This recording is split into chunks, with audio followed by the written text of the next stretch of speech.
In the shining white city of Harar in eastern Ethiopia, a man by the name of Ras Makanan Wolde Mikhail would rise to prominence. Appointed governor of Harar in 1887, he would not only shape the future of this important region, but his leadership would have a profound impact on the very destiny of Ethiopia. About 50 kilometers from the bustling heart of Harar, the quiet town of Egersagoro became a peaceful retreat for Ras Makanan. In this serene location, he built a villa where he and his entourage could escape the yearly typhoid outbreaks that plagued the city during the rainy season. And so, in May 1892, as was their custom, Makanan traveled to Egersagoro with his wife, Princess Yeshimabet. Their marriage had been marked by a series of heartbreaking losses, with Yeshimabet enduring 9 pregnancies that all ended in tragedy. But this time, there was hope. On July 23, 1892, in the peaceful seclusion of Egersagoro, Yeshimabet gave birth to a healthy son named Tafari. However, the joy of this birth would be short-lived.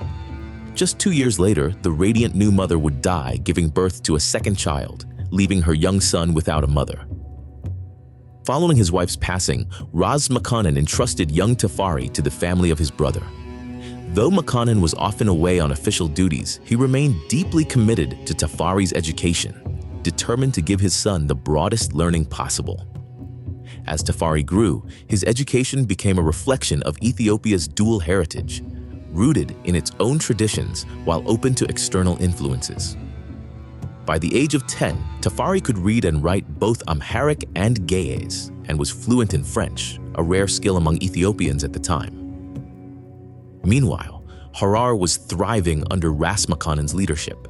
The city had previously fallen under Egyptian control from 1875 until January 1887, when it was reclaimed by his cousin, Negus Menelik of Shoa, through a decisive military campaign led by Makanan himself.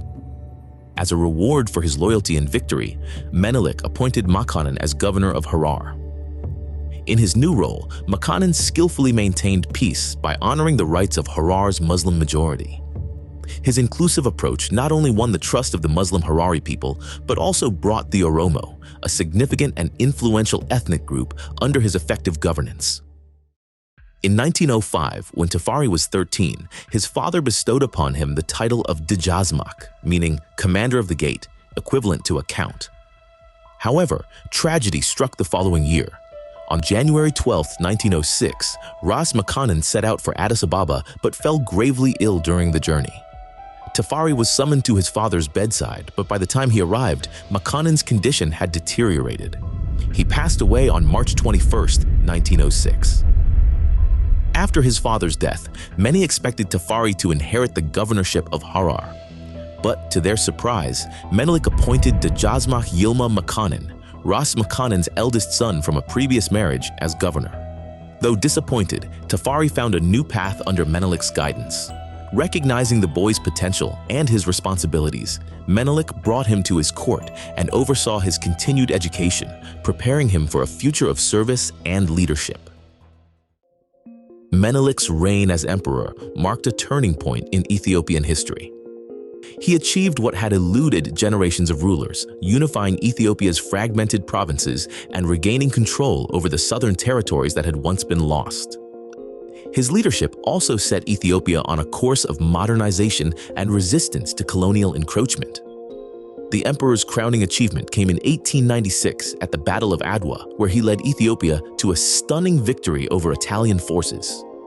As a result, Ethiopia emerged as one of the few independent nations on a continent increasingly dominated by European powers, serving as a beacon of hope and a symbol of resistance.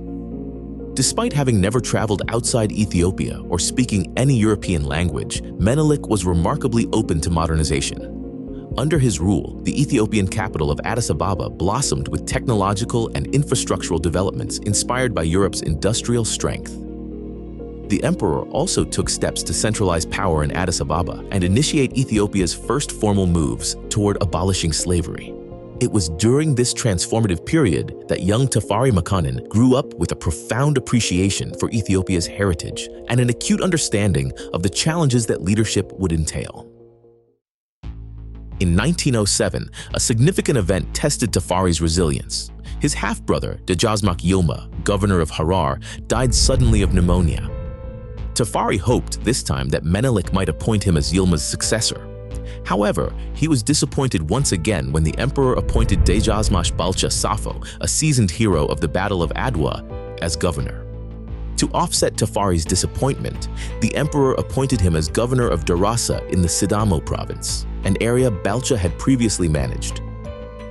In Darasa, Tafari proved invaluable. He navigated the intricacies of local disputes, managed diverse interests, and understood the responsibilities that came with power. His time as governor of the region lasted only 18 months, but these months left a lasting impact on his approach to leadership. 2 years later, word reached Tafari that Emperor Menelik's health was rapidly declining. Menelik had suffered his first stroke in 1906, and by 1909, his condition had worsened to the point that he could no longer fulfill his duties. A council of ministers was appointed to manage day-to-day governance, but rumors and uncertainties over his successor loomed heavily in Addis Ababa. You see, Menelik's marriage to Empress Teitu Betul had produced no heir, leaving Ethiopia's future stability in doubt and fueling unease among the regional princes. Teitu, an intelligent and politically savvy empress, took advantage of this situation. She increasingly wielded influence as Menelik's health worsened, positioning herself at the center of Ethiopian politics. With unrestricted access to the emperor, Teitu became his closest advisor and essentially the empire's leading political figure. To solidify her position, she allied herself with Princess Zewde, Menelik's daughter from an earlier marriage, arranging Zewde's marriage to her nephew, Ras Guksa Wele. At the same time, Ras Mikhail, the Prince of Wallo, emerged as another influential contender. His son, Lij Yasu, was Menelik's grandson, making Yasu a legitimate candidate for the throne.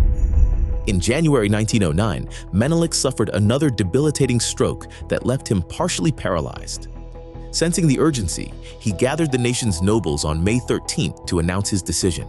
His grandson, Lij Yasu, would be his successor. To protect Iyasu's young age and inexperience, Menelik appointed the esteemed general Ras Tessema Nadeu as his guardian and regent. But Empress Teitu and her supporters, expecting to hold more power in the coming administration, resisted this arrangement and began rallying support against Tessema's regency. After months of intense political maneuvering, Ras Tessema's faction gained the upper hand. Empress Teitu was removed from the court, effectively ending her political influence. Amid this upheaval, Tafari Makanan refrained from aligning himself with any faction. This cautious approach soon bore fruit when Dejazmak Balcha, the sitting governor of Harar, was unexpectedly recalled to Addis Ababa. Seizing the opportunity, Tafari became the new governor of the region. However, this appointment highlighted the growing tension between Tafari and Lij Yasu, who, as Menelik's designated successor, felt insecure about Tafari's Solomonic lineage. As the son of Ras Makonnen, Tafari could trace his lineage to the Solomonic dynasty, a necessary qualification for any contender to the Ethiopian throne. To diffuse the rivalry, Ras Tessema arranged a solemn oath between the two of them, taken in the presence of the head of the Ethiopian Orthodox Church. Yasu pledged not to interfere in Tafari's role as governor of Harar, while Tafari swore loyalty to Iyasu's claim to the throne and agreed not to conspire with his opponents. This oath was meant to ease tensions, yet it barely concealed the underlying rivalry between the two cousins. In 1911, Ras Tessema, already weakened by a series of strokes, passed away, leaving Yasu, still a teenager, without a guardian. Emperor Menelik, though still alive, had withdrawn completely from public life, effectively abandoning the throne. Sensing an opportunity, the 14-year-old Lij Yasu quickly seized control of the throne, refusing to accept any new regent and asserting himself as the de facto ruler of Ethiopia. Ethiopia under the young Lij Yasu quickly took a chaotic turn. His inexperience and impulsive decisions became apparent, causing growing unease among the country's nobility. Instead of carefully asserting his influence, Yasu dismissed much of the established ruling hierarchy, replacing seasoned officials with his own inexperienced appointees. This abrupt reshuffling angered Ethiopia's powerful regional princes and governors, who saw Iyasu's actions as destabilizing and disrespectful to the country's traditions.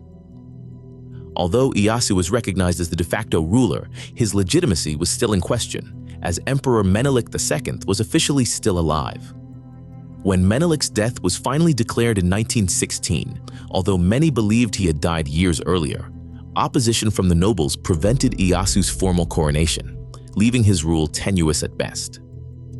But the seeds of Iyasu's eventual downfall were not just in his volatile governance, but in his vision of religious reconciliation, which challenged the country's established social order. You see, Ethiopian society had long been dominated by the Christian majority, while the significant Muslim population faced inequality and limited opportunities. Iyasu sought to bridge this divide. He envisioned a society where Ethiopian Muslims and Christians could thrive equally and openly, criticize the historical mistreatment of Muslims, a stance that directly challenged the Christian-centric foundations of the Ethiopian monarch. Soon, rumors began to spread that Iyasu had secretly converted to Islam and intended to transform Ethiopia into a Muslim state. His father, Ras Mikhail, had also been a Muslim before converting to Christianity upon joining the ranks of Ethiopian nobility. This cultural clash came to a head in Harar, where Iyasu saw an opportunity to advance his vision. Home to a large Muslim population, Harar held strategic importance for Iyasu's reconciliation efforts. He began to meddle in the province's affairs, disregarding Tafari's authority in the process. Viewing Iyasu's interference as a challenge to his authority, Tafari grew increasingly wary of his cousin's ambitions.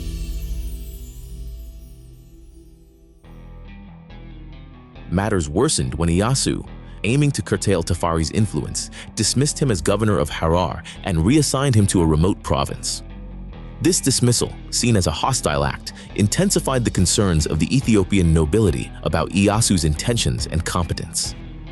Consequently, a group of powerful Ethiopian nobles led by the influential Minister of War, Habte Georgis, convened in Addis Ababa in 1916. At the gathering, they accused Iyasu of treason and abandoning the Christian faith in favor of Islam and excommunicated him. The council then declared Menelik's devout daughter, Princess Zewde, as empress and appointed Tafari Makanin as regent and heir apparent. With his new role, Tafari was elevated to the rank of Ras, one of the highest titles in Ethiopian society, second only to emperor. Meanwhile, the decision to topple Lij Yasu plunged Ethiopia into a civil war. Rallying his forces in Harar, the deposed emperor marched towards Addis Ababa. But on his way, he encountered resistance from the imperial army, blocking his advance and forcing him to retreat to the south.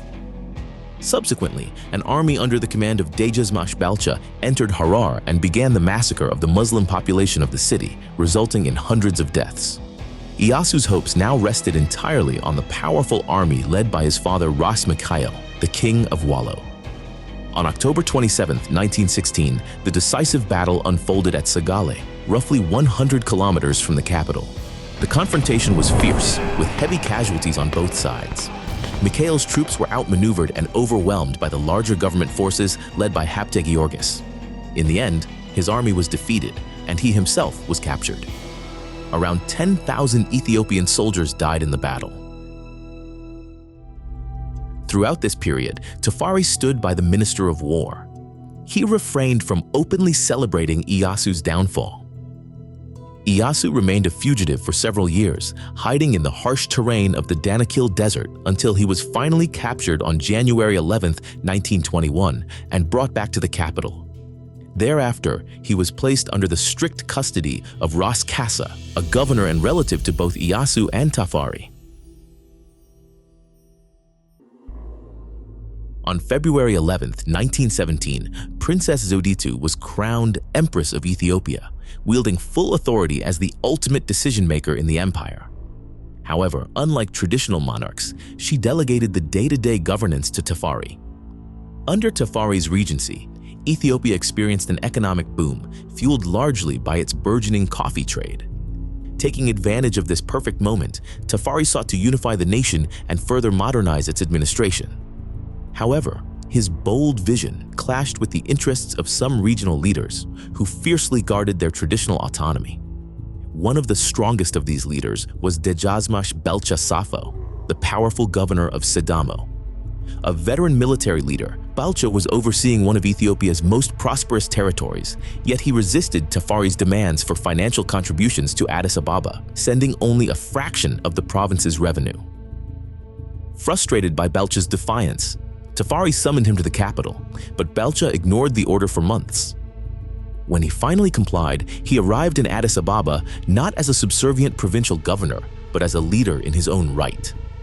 On February 11, 1928, he entered the outskirts of the capital, accompanied by a formidable force of 10,000 soldiers. However, respecting Tafari's mandate, he left his army encamped in the suburb and entered the city with only his 600 personal guards. In the ensuing discussions with Ras Tafari, Belcha remained firm, rejecting any compromise that threatened Sidamo's autonomy. He would not yield to Tafari's authority or accept his plan for a centralized Ethiopia. But Tafari was prepared for this confrontation.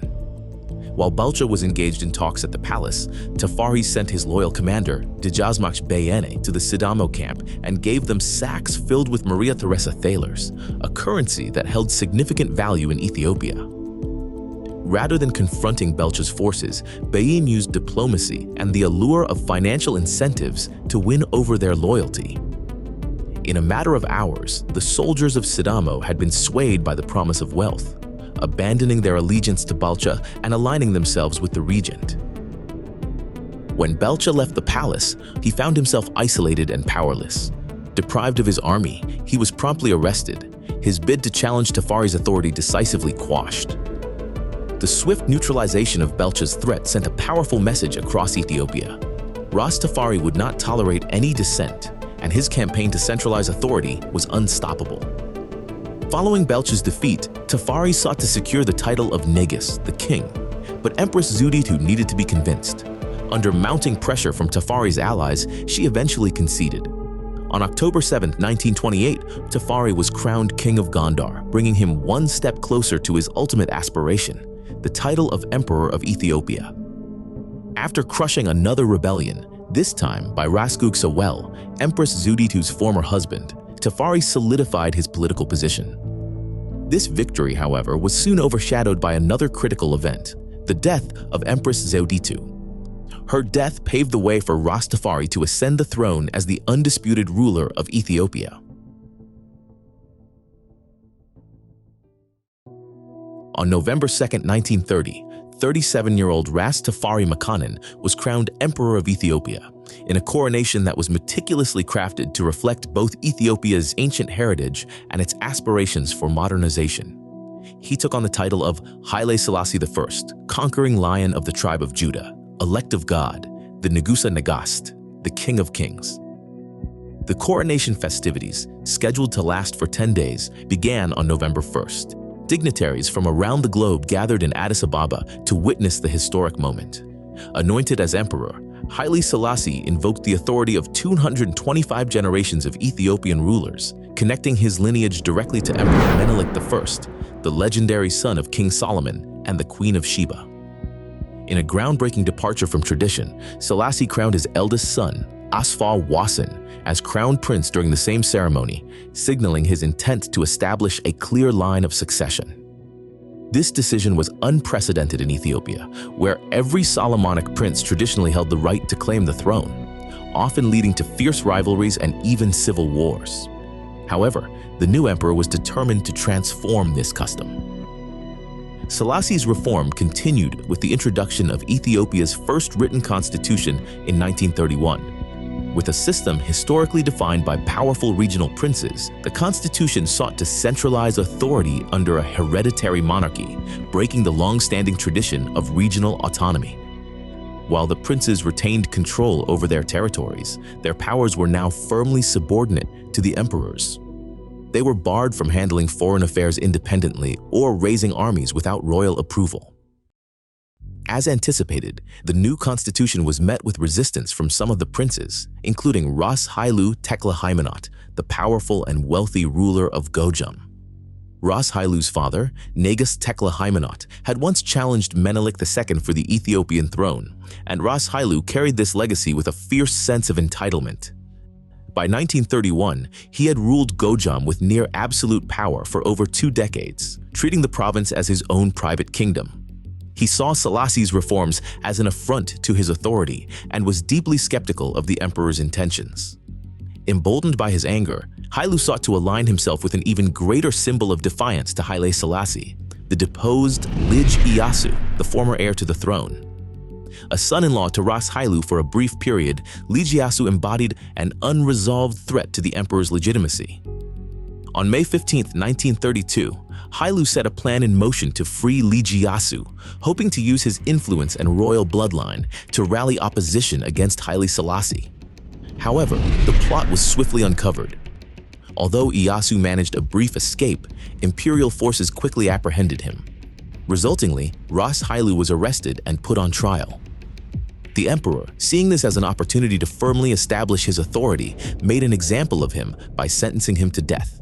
But following an appeal by the clergy, Haile's punishment was later commuted to life imprisonment. In his place, Selassie installed his loyal cousin, Imru Haile Selassie, as the new governor of Gojam and elevated him to the rank of Ras. Meanwhile, Lij Yasu was sent to a remote prison far from the centers of political activity. His last public appearance came in 1935 when he was briefly transported to Addis Ababa amidst growing concerns over the rising Italian threat. Seen boarding a train in Dir Dawa, he would vanish from public life, never to be seen again. Days later, as Selassie was preparing to lead his people in its defense against the invading Italian forces, news reached the emperor that Iyasu had died. Though the official cause was never confirmed, rumors circulated that Iyasu had been assassinated, suggesting that his elimination had been orchestrated to ensure he could not become a tool for the Italians. In the coming years, Emperor Haile Selassie would confront a looming and determined adversary from southern Europe, Italy. Driven by imperial ambitions in Africa, the Italians, still stung by their humiliating defeat at the hands of Ethiopia in 1896, were determined to avenge their national disgrace. Under the fascist regime of Benito Mussolini, Italy set its sights firmly on Ethiopia once more, meticulously planning an invasion.